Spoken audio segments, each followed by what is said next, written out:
And good morning, and welcome to episode 12 of Talking to Artists, a casual conversation where artists share their inspirations, thoughts, processes, challenges, and business ideas to help art lovers and aspiring artists kind of get a bit of a peek behind the curtain. So I'm Kate Taylor. I'm your host of Talking to Artists, also an abstract painter based in Canada. And this week I'm really excited. I'm so excited I have to actually put my glasses on so I can see what I'm doing, to talk to Kat Stambolic. So Kat is a multidisciplinary artist, so her work is very whimsical and lovely and kind of really pulls you in. So I'm really excited to talk to her a little bit. And she graduated with a BA of Honors in Studio Art from Brock. So I think we had, I saw Kat here, so I'm just going to jump right in. Join us. So looking forward to it. And she should be here soon. In the meantime, if you're looking for any of the back episodes of Talking to Artists, they will be on my Instagram channel. Hey, Kat, did you join or did I actually invite the wrong person? I think I invited you to join. I'm just going to try this again. Okay. Every time I think I've got this technology sorted out, it screws up. Hey, how are you? Hi, good. How about you? I'm very well, thank you. Oh, you know what? Actually, sorry. I had this whole setup done. I do this every time. Then I forget to actually plug something in. Yep. It always happens that way, doesn't it? Yeah. Can you hear me okay? Yeah, definitely. Okay. Yeah, and I can't hear you very well, so why is that? All right, well, we will try this. So if I can't hear you, I'm going to disconnect my my Yeti speaker, which normally is really great. Okay. Anyway, so maybe you can just talk a little bit about who you are and what you do, and then we will just kind of start to chat. Yeah, so my name's Caterina. I go by Kat or Caterina, but I have been working as an artist after university now for about 3 years, and pursuing it professionally since I graduated. It's been probably about a good year and a half since I started the series that I'm currently working on, which is called Prone to Overthinking. And I named it because I am very prone to overthinking. But it's... I'm sorry, I'm actually going to interrupt you for 1 second because I'm having a hard time hearing you. Okay. Damn it. Every time I think I've got this sorted out, every time I think I've got my shit together, it just proves that I'm really not designed to do technology. It's okay. My stand is 4 wooden panels and a teacup. Well, I bought a Yeti microphone because I was working with that originally and it worked really well. And then I don't know, I have a new phone. I just got a new phone yesterday. So of course you're trying to create your new phone, and then now I think I must have downloaded an app wrong or something like that. Anyway, I'm so sorry. I do want to hear all about your new series now. I am totally focused. All right. Yeah, just let me know if you need to stop and double check. No, you're good now. I can totally hear you. Great. So tell me about your new series. It's been a lot of trial and error trying to figure out how to work with the materials. But I'm starting to get to a place where I'm comfortable enough with them to start branching out. So yeah, the new series, it's mostly about just letting materials take the lead and working in the moment and being present, because I so often just go crazy with process and thinking about all the behind the scenes stuff and why am I doing this and how am I doing this, and it was always getting so complicated. So it was really freeing to be able to just sit down and go for it and let things take me where they want to go.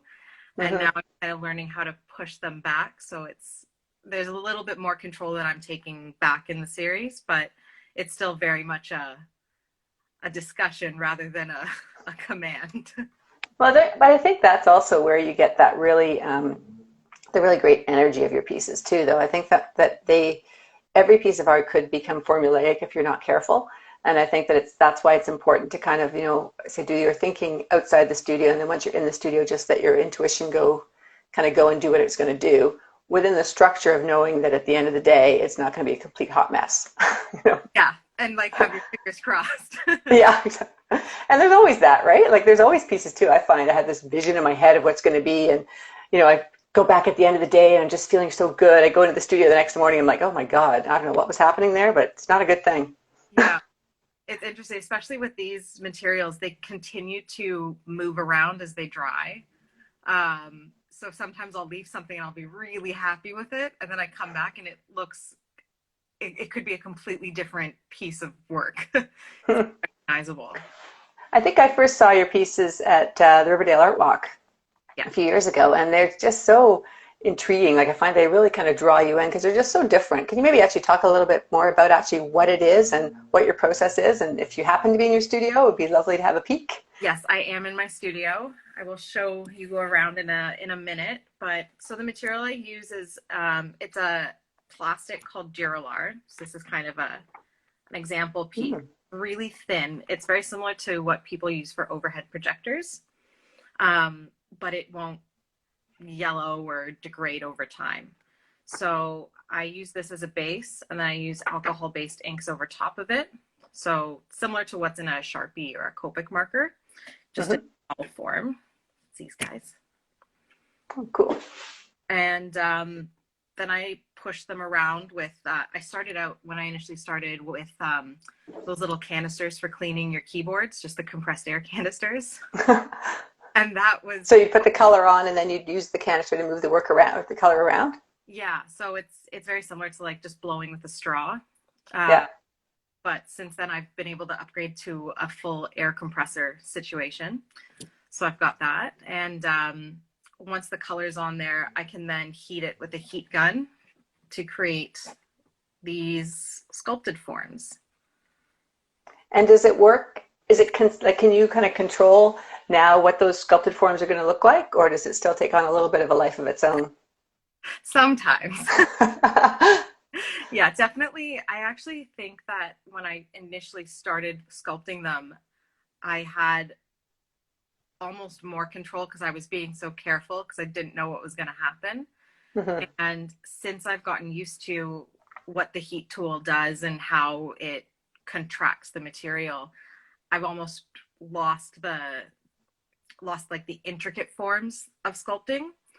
So I want to try and get back into doing it more slowly so I can get more undulation as opposed to, for example, you see this piece, it's kind of like flat at the bottom.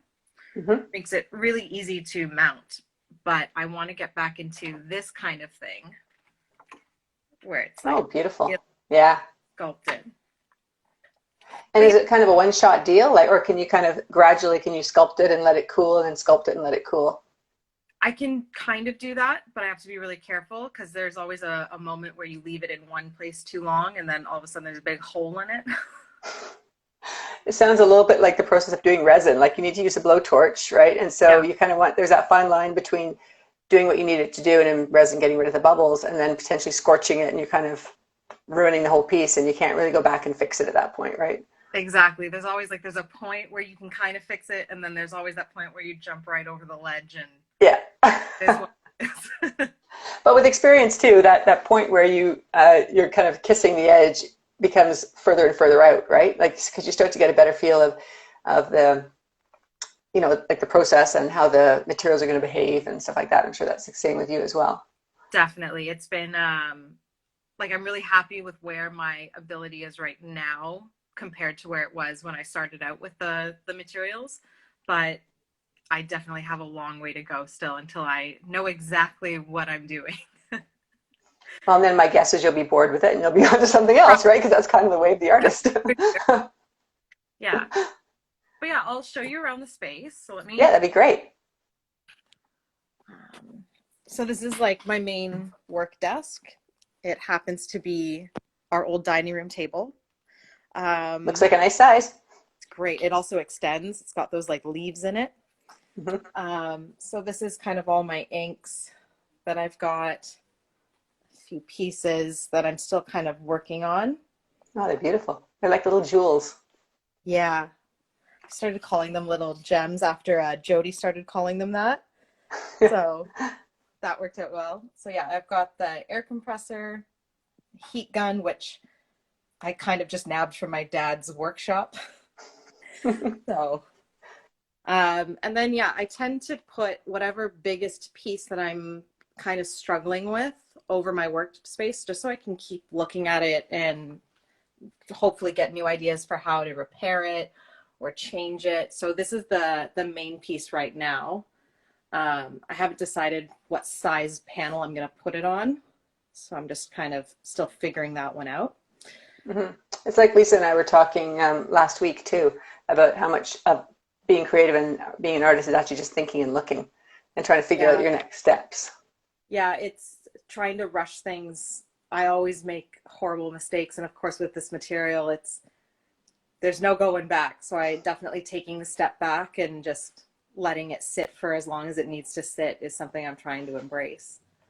It's actually kind of, I think, one of the nice things, if you could say there's a nice thing about COVID, but it actually, has kind of allowed, I think, a lot more of that thinking time in the studio, especially in the summer, without having that kind of like bang, bang, bang of show after show after show that you Yeah, have to produce for. definitely. And that's definitely, I'm taking a break lately of just production and spending more time with experiments. So I'll show you that table. These are all of my ongoing experiments. So that's either with like different materials. I've started to use some of the golden high flow Mm. along with the alcohol ink, and they very much don't like each other. Uh, but they create some really cool stuff. So, for example, I've got this thing where they kind of almost curdle away from each other, but it creates some really Yeah, cool it's quite patterns. an interesting effect though, isn't it? Yeah. So it's all stuff that I'm just kind of playing around with so I can constantly see it and reevaluate. But yeah, everything else is kind of mostly storage for me right now. Try to keep things as organized as possible, and that doesn't always work out, of course. I should mention we're in my basement. um, and yeah, just kind of keeping everything as put away as possible. But this is probably the cleanest it's been in a while, right? Because you might have to show it.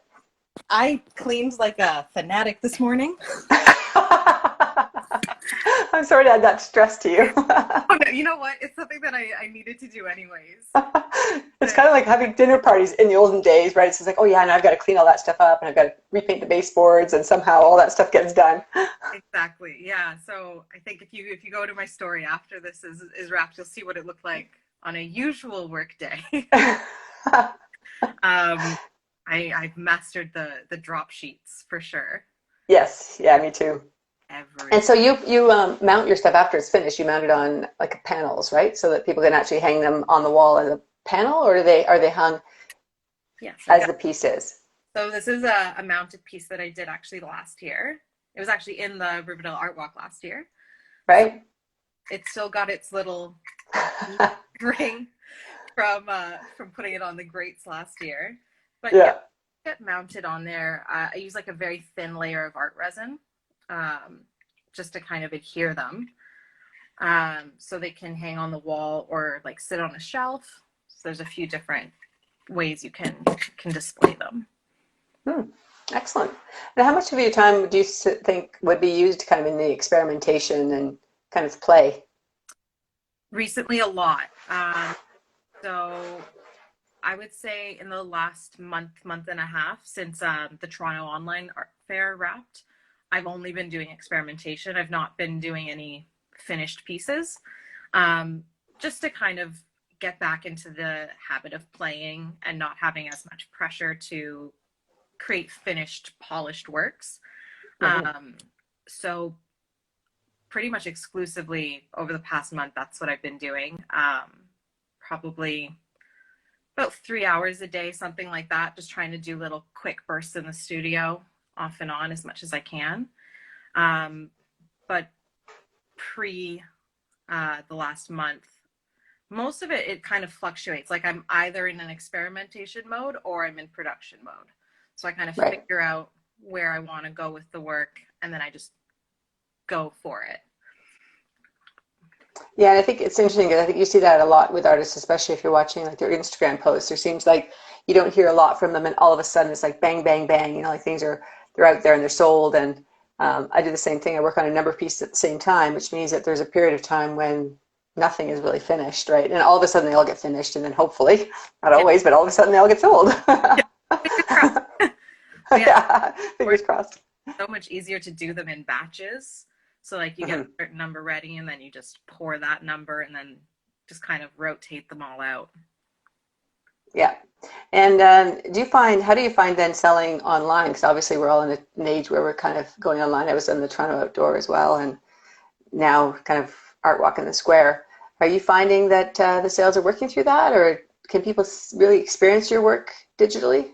I was very concerned about the online part of it, especially because with the Toronto outline, you can only upload the one photo and like hope that someone would click to further profiles to see the 3D aspect of the work. Hmm. But I was pleasantly surprised with how my sales went. So for me, the online fair was definitely a success, and I'm working now towards the Art Walk in the Square as well. Um, so I hope that that one has like a similar success rate because that would be Yeah. Yes, we uh, all do. yeah. But I typically don't generate many online sales. Like I have an Etsy shop, especially for the small pieces. But most of my sales that I've done recently have been through the Blue Crow Gallery. Um, Yeah. Jody's fabulous for she's really promoting her artists. amazing. And Yeah, that the square foot or the small show she did was really wonderful too. Like you really got a good sense of all the pieces that she had there. yeah. So that having her show everything online, but also letting a couple of people in the store at a time has been Hmm. probably the most successful sales experience I've had in COVID. Yeah, I think I'm finding too that that's really that hybrid between the digital and the in-person. Yeah. And so either people have seen you in the past, and now the digital is kind of the maybe the impetus to actually get them to kind of move forward and purchase, or do a commission or whatever. But yeah, I haven't had that many which have been pure. I know they're purely online sales, like when I sell in the UK or Yeah. the US for something somewhere. Obviously they haven't come to your studio, right? But and I think we're trying with Art Walk in the Square too to kind of partner that with a potential in person. So if you want to set up your tent, and so people have the opportunity to come out and kind of see you, which would be kind of cool. Would you do something like that?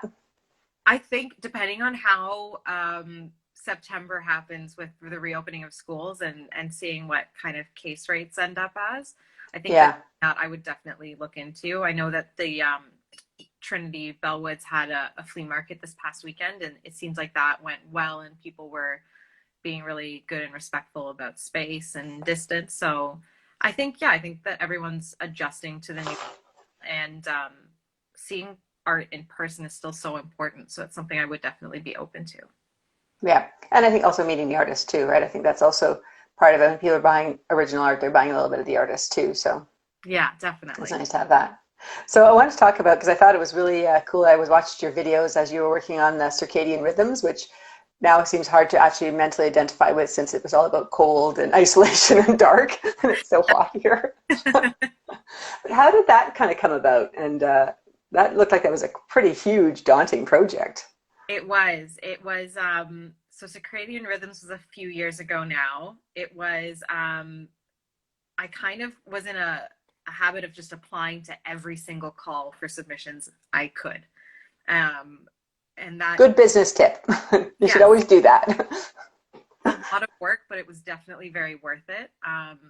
And what I was doing was, even if I was grossly underqualified for the call, I would still just put in an application. Um, and when I got accepted to that, that was a major shock. And then I kind of had to pivot the whole project because what I thought in my head I could achieve was not a reality in terms of engineering controls.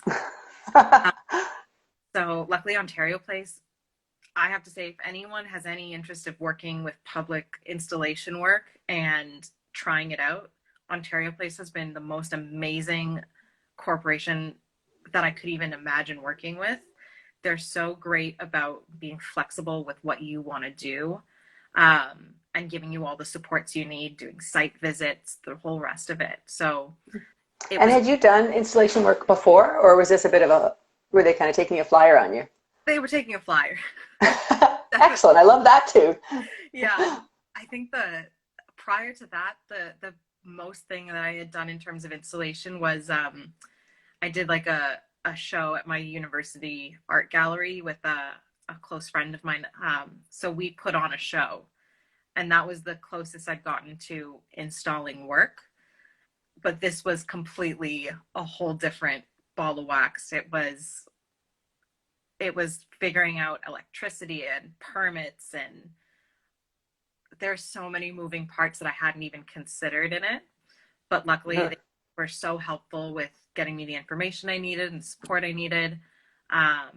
So I highly recommend, if you see a call, anyone sees a call from Ontario Place, to go for it, because it's a great way to play around with public installation.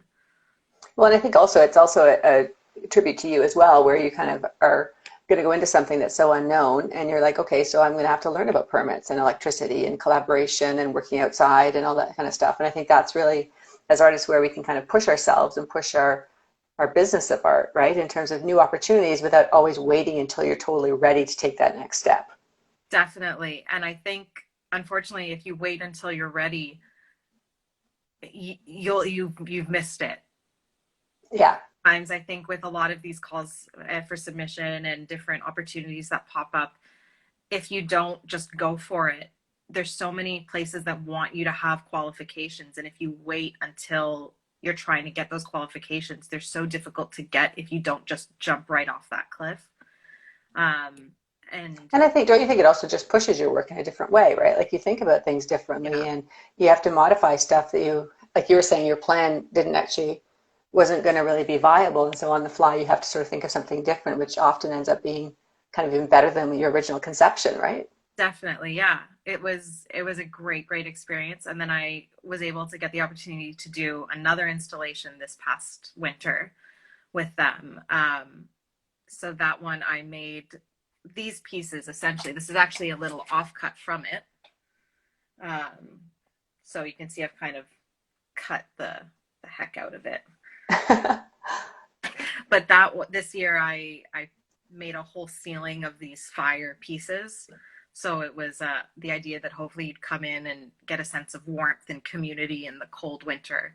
And that was another learning experience. I have now learned that if I'm going to do a ceiling installation, I need to have the proper equipment to do the ceiling installation. And I guess so. My dad and my uncle and my partner. I guess that's the one I saw, because you posted a couple of those on Instagram then. Yeah. That was definitely that was a good learning experience. Well, and it looked really cool, though. And I thought it was interesting, too. I mean, just in sort of some of the reading I was doing about you, but also within those pieces as well, how much of it kind of connects to not only the physical piece of the art, but the mental space, like the mental, I guess, the mental space you're trying to create for people, or are you creating that for yourself, or? Yeah. These pieces, when I'm working on them, I'm creating spaces for myself, for sure. That process of experimenting and playing and doing is a huge help for my own mental health, and to be present within my own body and to just really exist in this moment.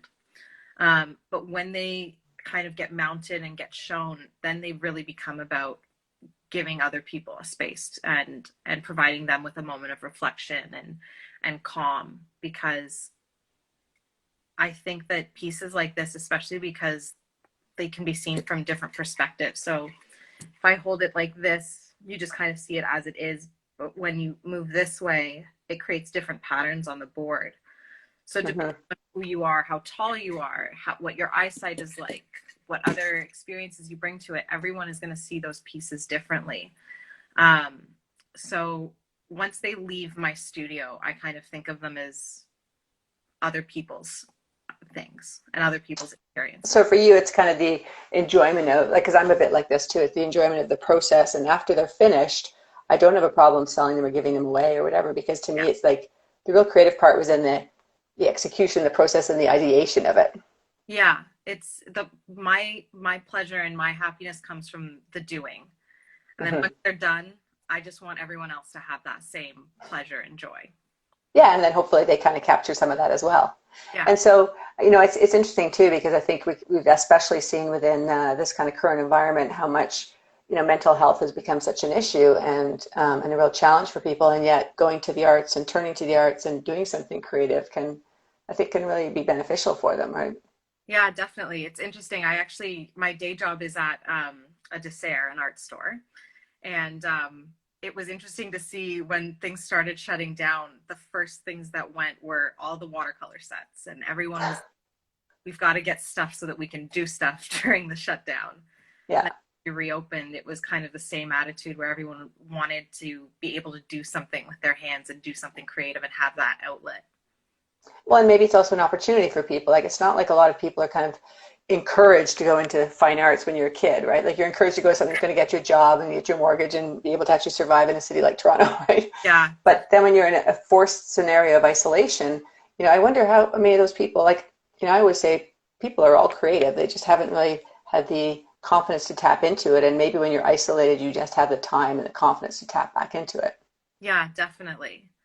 Yeah, It's and we should do a shout out to Deserres because that's actually totally my favorite place for art as well. And if you are a full-time artist, then that zone card gives you great discounts. Plug, because I just think they're fabulous and they're kind of not as well maybe known in the artist community. It seems to be more of a consumer piece, but they're a great organization. So anyway, sorry, that was my little plug. hey, they'll be happy to have it. Yeah. And so generally, just, I mean, not continuing on the topic of necessarily mental health, but it looks like psychology and kind of the work you have now talks about kind of, I think, microbes and biology and stuff like that. Like, do you have a kind of previous life in that, or is that just something you've kind of always been interested in? It's I it's not something that I have a previous experience in any way, shape, or form. I find it fascinating, and I love learning about those types of things and disciplines. But it's not something that I have an authority or a formal knowledge in. For me, investigating the chemical structures of the brain that impact mental health they're more personal to me. There's like a very long history of mental health in my family. So we kind of know that there's some kind of chemical thing involved. Um, Yeah. so for me, investigating the ideas of different brain patterns and what that looks like, and the different chemicals that are involved in those imbalances, having that knowledge in the back of my head while I'm creating and trying to kind of mimic those patterns or um, consider that information is a major driving force behind the actual creation of the pieces. Mm. Um, it's one of those things where imagining how those chemical structures could look like is almost what I feel some of my pieces end up as. Yeah, I think that's a wonderful conversation. I mean, there's mental health issues in my family as well, and I think that the more we talk about it, the more people can feel that it's just a natural part of some people's brains or function differently, and there's different ways of being able to kind of work through some of those challenges. And I think for sure, art and nature and those things, which in the city is kind of almost become secondary. Um, is really kind of important to have to re-enliven those conversations, I think. Yeah, for sure. Definitely. And the other thing I thought was kind of interesting is it looks like you've done quite a few, and maybe this was just the circadian rhythm one, but I thought was kind of interesting. You collaborated with a musician, I think, to sort of as part of that too. Yeah, I was lucky enough to go to an art school for high school. So I went to Rosedale, and so did my sister actually. So as often as I can, I try to collaborate either with old classmates or my sister, and she's in dance, and her dancer friends. So the musical score for Circadian Rhythms was made by a friend of mine, Henry Patterson, and he is amazing. He's incredibly talented at composition and also playing. And I think I threw very odd experimental stuff at him, and he way exceeded my expectations. So that's something that I always want to revisit in terms of creating an experience. I think that the visual is just one aspect of it. And if I can create an auditory experience, a sensory experience, which is also why I encourage people to touch my pieces, Um, the more that you can engage fully with the world I create, I think the better. Oh, that's a lovely sentiment. And I have a very much a newer appreciation of collaborating on art pieces when Lisa Hickey and I were trying to work on this COVID collaboration. And it Yeah. was so, it's still sitting in the studio. It's interesting because we were both so, the goal was go free, do whatever you want, make it just sort of something that's kind of something we don't normally do. So it was truly breaking outside of what you normally do. But I found we were creeping up on it. We were so afraid of giving the other person something that was not really workable, right? So we spent all this time working on this really funky, cool background. And then finally I'm like, yeah, I'm just going to do these really hideous, actually, poppies on it. And of course, Lisa was like, oh my God, I don't know what to do with this. I'm like, she goes, yesterday when we were talking about it, and she's like, I think I'm going to have to hand it back to you. And I'm like, yeah, you guys just have to paint over those. It's so hard to get fully mentally in the right space to do your own thing, but also as a part of your brain thinking about not leaving the other person kind of high and dry. Definitely. It's collaborating with someone on a project is so difficult. And I think that it's hard to, like, you don't want to step on anyone's toes, but at the same time you always have to, there's always that moment where you have to kind of paint over something or read something and just start over. Um, Yeah, and I think we were naive too, because the goal was we're not going to talk about it. We're just going to do it, right? And I think in some ways that actually increased the stress of it, because if you'd had to a little bit of even if it's, I don't know, color palette we're going to use or a theme we think we might want to work in, but when it's everything is so open, it was actually remarkably difficult. So anyway, we're going to go back to it, and it's going to look like a hodgepodge of mess, but it'll be therapeutic, I think. I think you guys will pull it through. You have more confidence than I do. I think so. I'm not sure we will, actually. Oh. I'm almost thinking maybe we just have to post it, and we'll encourage all of the other artists from Art Alchemy to add their piece of it as well. And then it'll just be like this total, over the years, we'll just build it up, and it'll be like this Art Alchemy 48 by 48 that has 4,000 layers on it. That actually sounds really cool. It could be kind of fun, yeah. And that it's one of those things where actually almost if you make it ugly, it kind of takes all the stress out of it, right? Because it's obviously not going to be something that is going to be beautiful, but it could be a lot of fun to work on. And then at the end, you never know. Yeah. Sometimes those big mistakes end up being something quite magical. I don't know if you find that within your process. Yeah, definitely. There's a lot of odd spills that happen, and working with like rubbing alcohol and crazy weird things.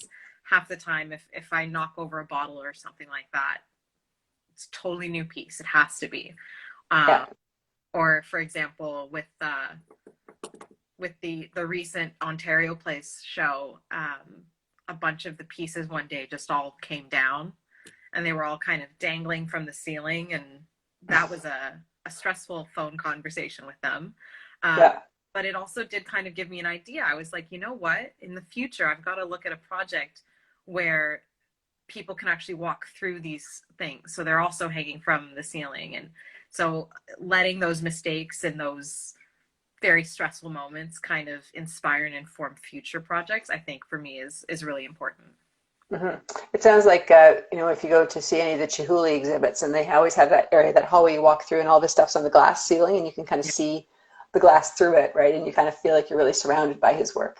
I love his stuff. It's amazing. Yeah, I do too. He's a huge inspiration for me as well, even though obviously don't do glass and that stuff, but just his kind of mixing of colors, and there's the blending of the materials are just beautiful. Yeah, the fantasy that he creates is amazing. Mm-hmm. Yeah. Have you been to his studio, like that museum in Seattle? I've not. No, I think the only time I saw his work in person was when it was at the ROM a few years ago, and it was just amazing to walk through. It's magical. It is. It really, like, there's no other word you can use to describe it other than that. It's amazing. But yeah, I definitely go and see more. And who else would you kind of say are your influences?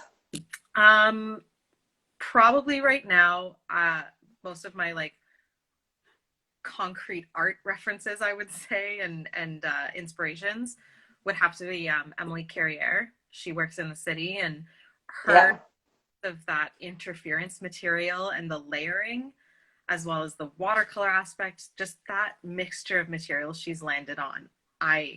It just completely blows my mind. I love it. Yeah, they're beautiful. She was across from me at the One of a Kind last year. Yeah. Or the 2 years ago, I guess. But yeah, it's beautiful work. And really, again, it's really different. Like you don't see Yeah, it. And it's something that when you look at her work too, it's great for her. There's a very identifiable as hers.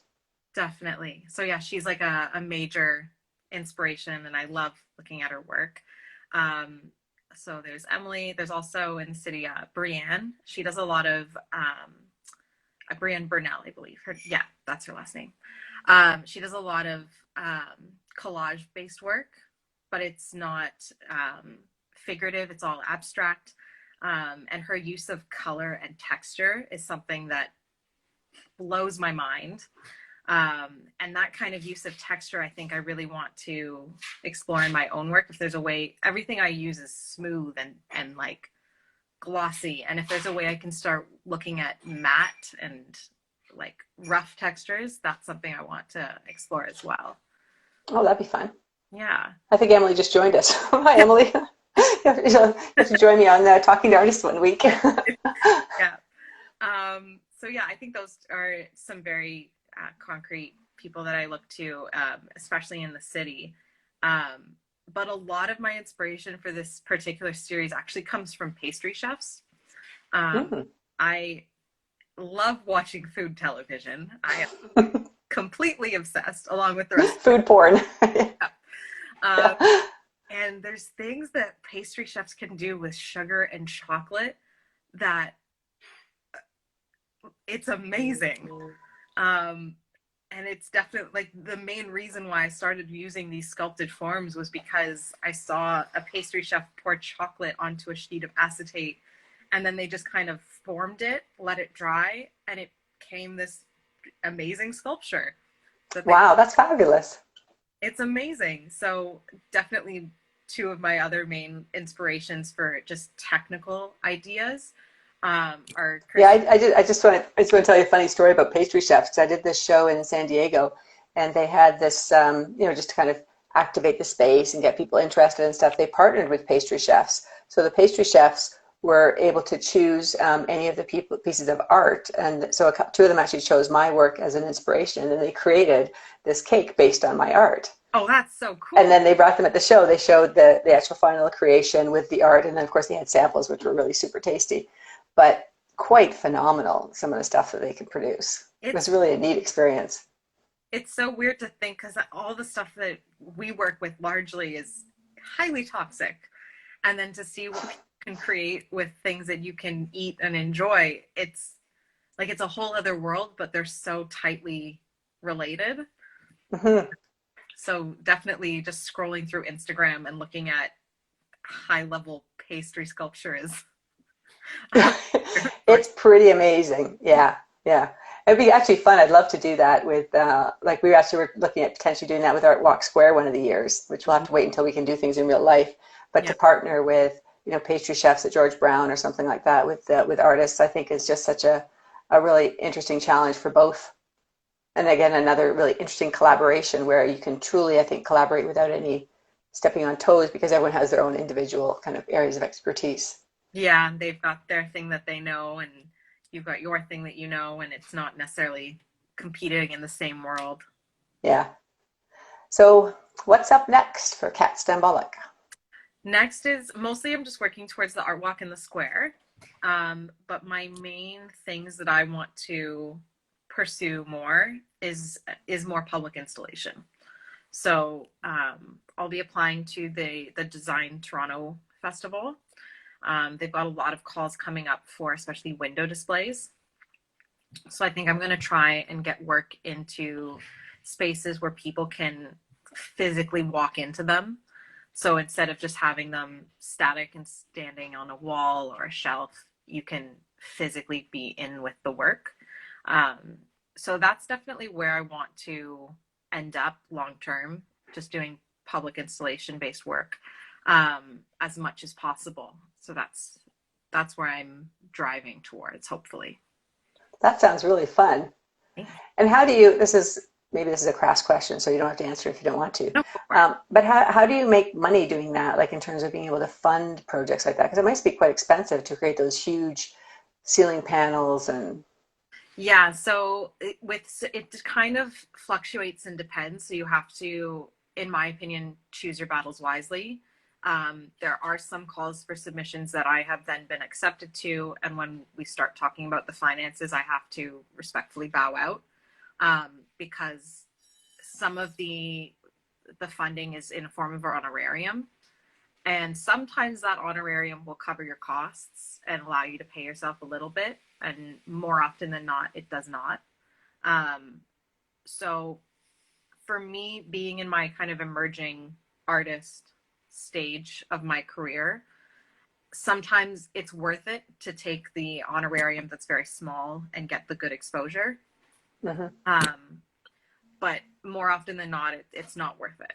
So you have to be really careful about making those choices. And I guess think strategically how you're going to be able to leverage it or build it or do something else with it, right? Otherwise, there's that, classic exposure can kill you if you're not careful. Exactly. Yeah. So especially in the last, I'd say 2 years, I've been a lot more choosy with what I actually go through with. And that's mostly just to make sure that I'm not digging myself into a hole, basically. Yeah, well, that's important too, because you don't want to do something that is fun. It sounds like fun and exciting, and then all of a sudden you're in the middle of it and it becomes super stressful because there's financial issues or that kind of suck some of the joy out of it, I would think. Exactly. There are, however, many opportunities, for example, like Ontario Place, where they give you a very generous budget. In my opinion, very generous. So that probably allows you also to do really more interesting things, like more multi-layered and kind of maybe a bit more advanced than you would if you have a minimal budget. Yeah, that's practical, right?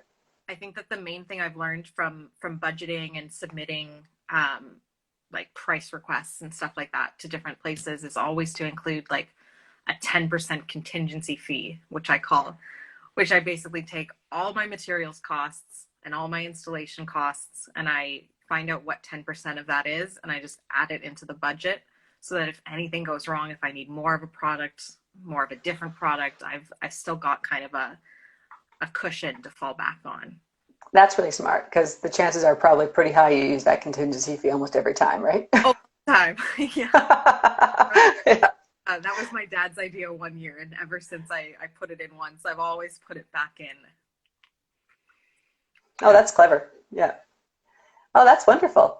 So I'm going to surprise this part on you, because I've decided last couple of weeks actually we had somebody who said, it'd be really great if you would end up your interviews with these fast questions, right? So like a couple of answers. So these are Kate's quickies. So I'm ready. And I've got a couple of different ones. So 3 things you would take with you if you were on a desert island. Desert island. Easy. The Hobbit, the book, a big glass of clean drinking, like a refillable, constant magical refillable drinking. And sunscreen, because I do not do well in the heat. You're so practical. That's so interesting. Who do you listen to in the studio? Like, do you listen to podcasts, music? Ooh, always music. Pretty much always music. Recently, it's Taylor Swift's Folklore album. Oh, that's lovely. Yeah. So good. I love it.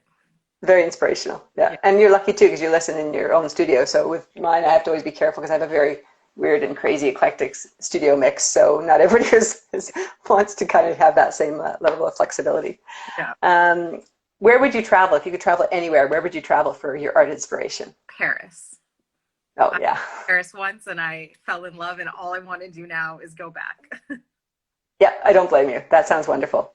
Okay, and this one is basically, I went to an inspiration thing a couple of years ago, and they were like, what would be your hairy-ass goal? Like your big goal if you didn't have to worry about practicality. So what would that be? Like massive public art installations that are outdoors. Like I want to be putting up huge pieces that are like 5 stories tall in the middle of Dundas Square. That's just stay there forever. Yeah. That's pretty good. That's a good hairy ass goal. Yeah.